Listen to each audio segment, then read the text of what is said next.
কি ব্যাপার রে?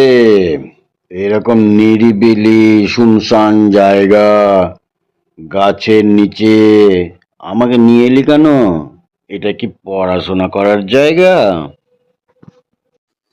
আরে, বুঝতে পারলেন না মাস্টার মশাই? ওই বাড়িতে চারিদিকে হই হট্টগোল শব্দ, এতে কান আমার ঝালপালা হয়ে যায়। ঠিক মতন পড়াটা আমার মাথায় আসে না, বুঝছেন তো?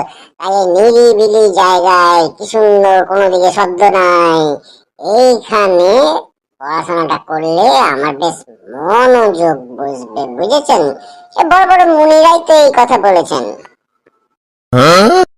ও আচ্ছা, দেখি তোর এখানে কিরকম পড়ায় মনোযোগ বসে। আচ্ছা, তুই আমার একটা প্রশ্নের উত্তর দে তো।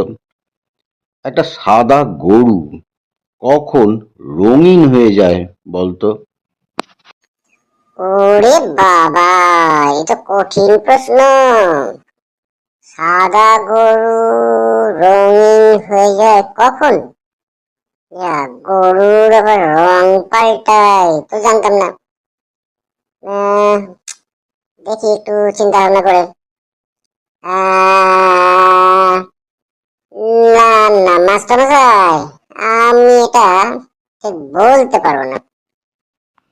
বলতে পারবি, বলতে পারবি। ভালো করে মনোযোগ সহকারে চিন্তা কর, চিন্তা কর। ঠিক বলতে পারবি। আমি বলতে পারবো না মাস্টার মশাই, আপনি এর উত্তরটা বলে দেন। আরে যা, এত সোজা, বলতে পারলি না?